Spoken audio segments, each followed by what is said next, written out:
Estimadas y estimados amigos, bienvenidos a una nueva edición de Sobre Derecho. Hoy contamos con la gratísima participación del eminente jurista, magistrado de la Corte Superior y reconocido catedrático de la Universidad Nacional Mayor de San Marcos, el doctor Peña Farfán, a quien agradecemos su concurrencia para abordar un tema de carácter general para los estudiantes de Derecho y público en general. Bienvenido, doctor Peña Farfán.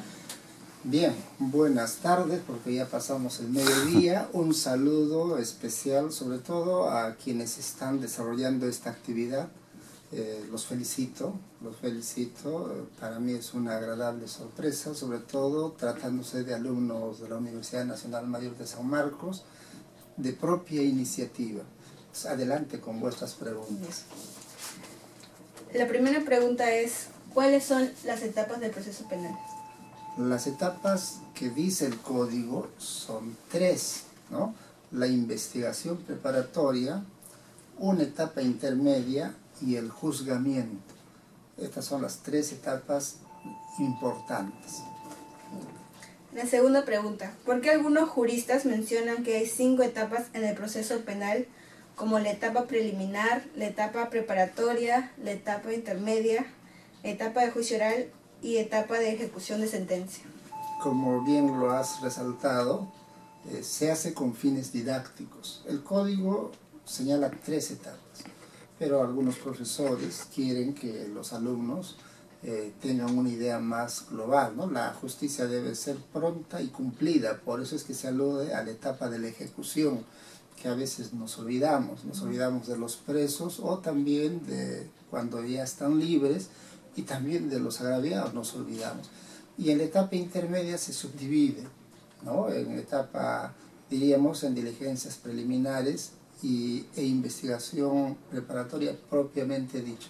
Pero ojo, esto es solo para fines académicos, didácticos, para presentar un cuadro más detallado. Como decimos, las etapas son 3. La investigación preparatoria, la intermedia y la etapa estelar, el juzgamiento. Ya, muchas gracias. Pregunta 3. ¿Qué diligencias se realizan en la etapa preparatoria? Son muchas, es de acuerdo al caso concreto.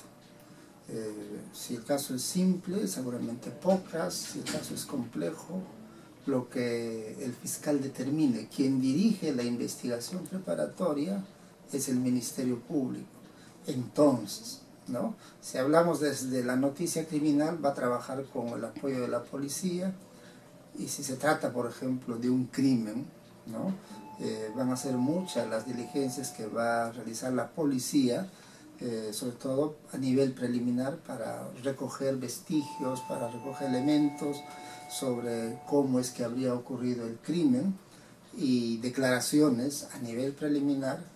Y cuando ya se identifica quién podría ser responsable y ya tenemos elementos suficientes para formalizar, entonces se da curso a la investigación formal y el fiscal determinará qué diligencias son atinentes a cada caso.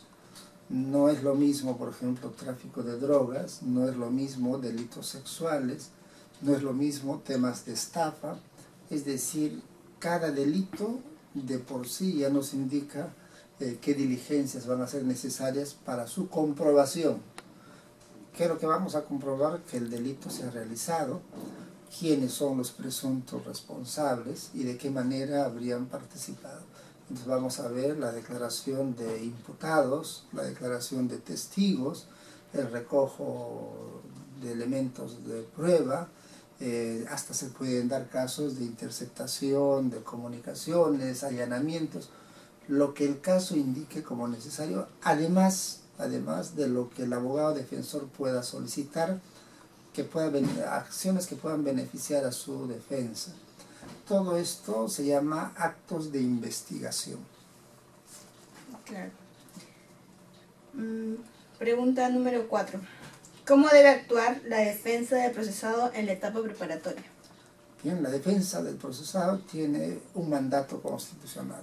Uno, defender a su patrocinado como persona, es decir, cuidar de su integridad, ver los mecanismos para que esta persona no sea privada de su libertad. Es decir, la defensa técnica primero va a tratar de atender el tema de que no se perjudique su libertad, y tres, la investigación del caso.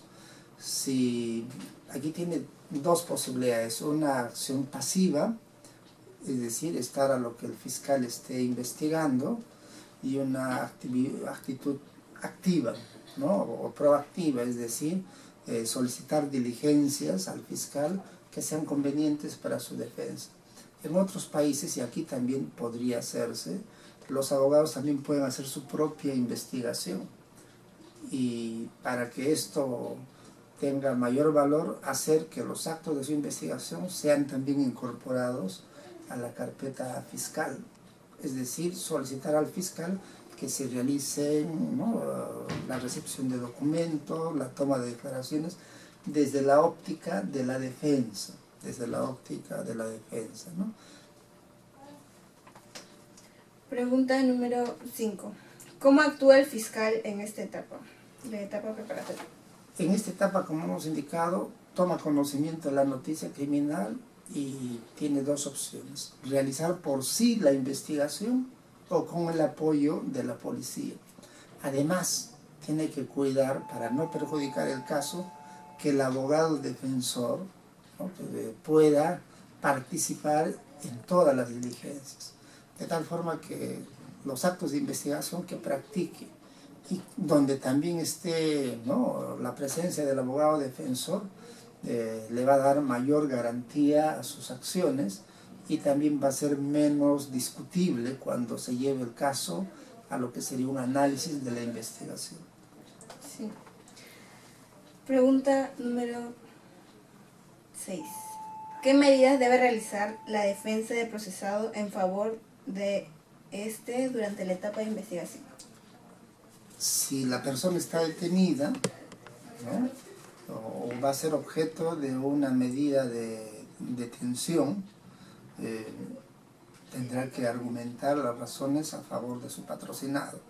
Si ya está con un pedido de prisión preventiva, igual va a tener la oportunidad de atender el caso con las mejores razones para desvirtuar lo que el fiscal quiere, que lo detengan.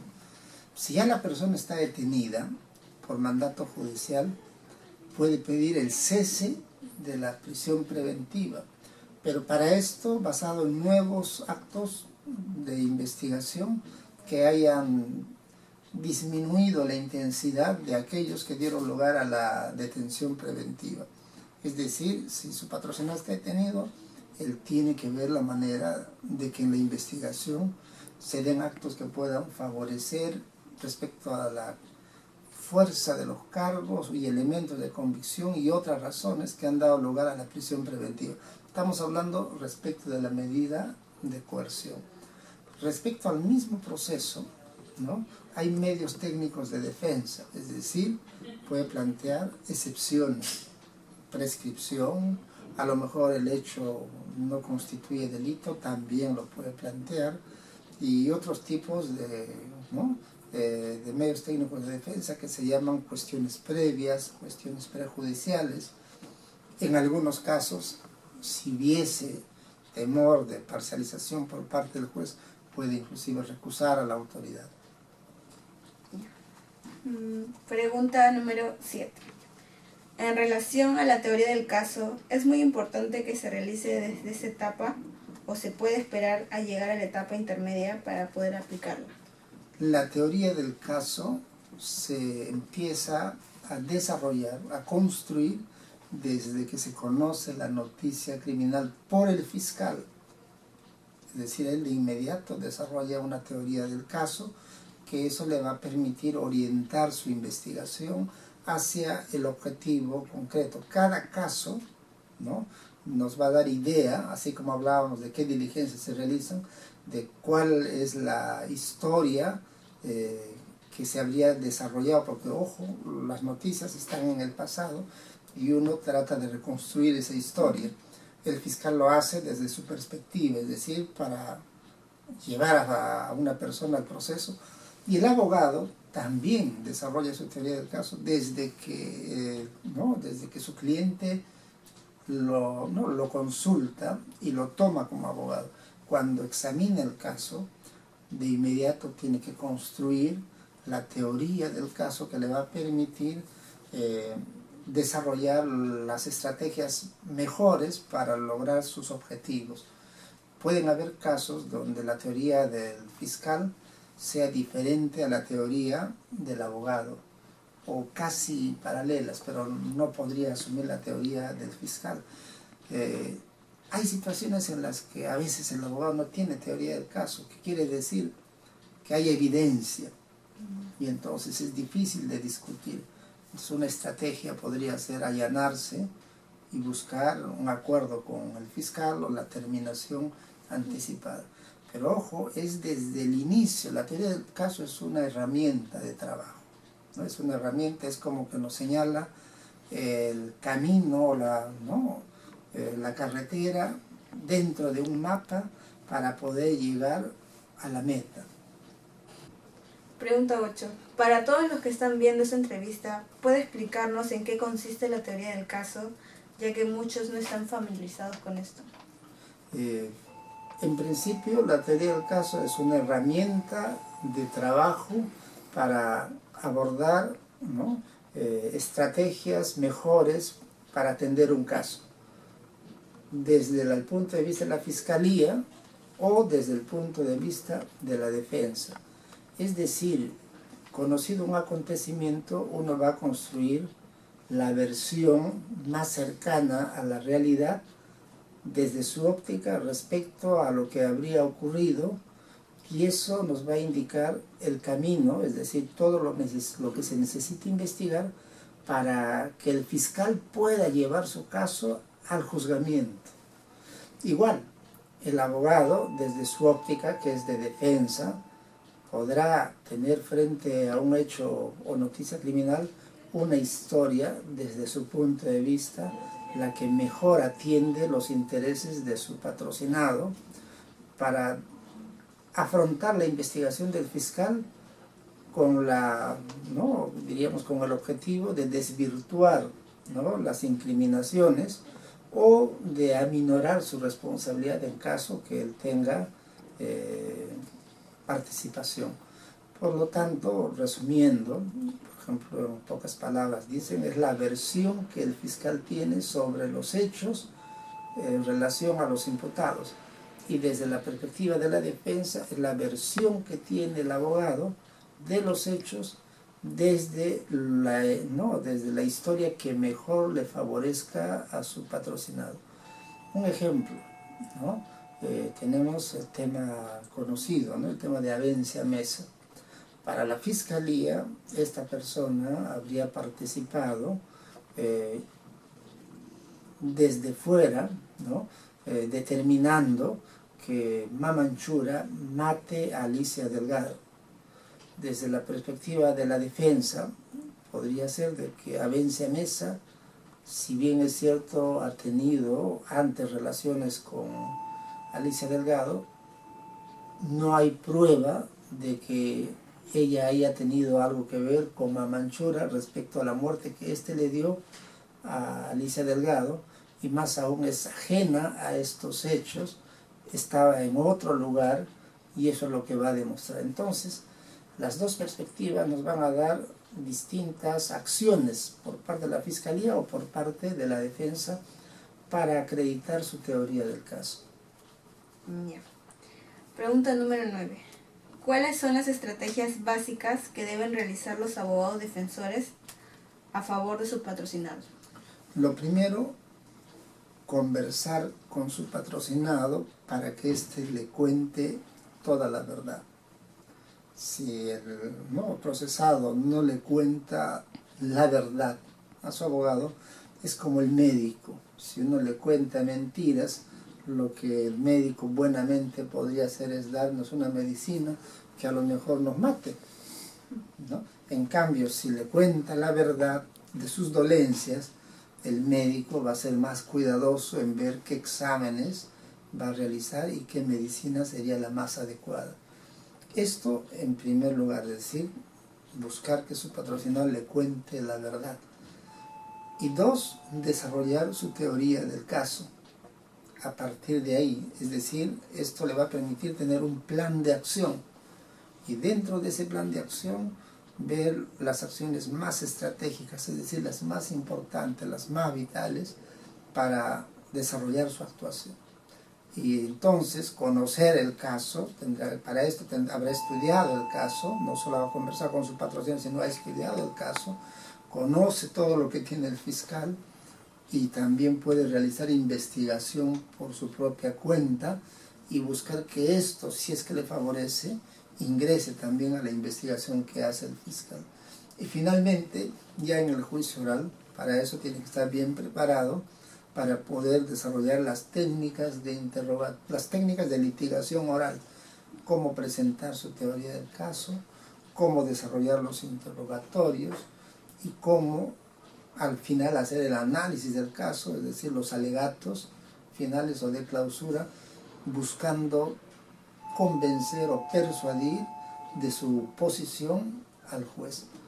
Hay mucha labor que tiene que realizar el abogado. Por eso decimos, no necesitamos abogados que conozcan solo el proceso, sino que además estén bien entrenados, es decir, tienen que buscar entrenamiento, practicar, y la experiencia le va a dar soltura y facilidad para poder afrontar la investigación y el juzgamiento. Claro. Pregunta número 10. ¿En qué momento se pasa de la etapa preparatoria a la etapa intermedia? Bien, el fiscal hace la investigación, él es el titular de la acción penal, y entonces cuando ya considera que ha cumplido su objetivo, es decir, para él ya esclareció los hechos, o en sentido positivo o negativo, entonces da por concluida la investigación. Ese es por un lado.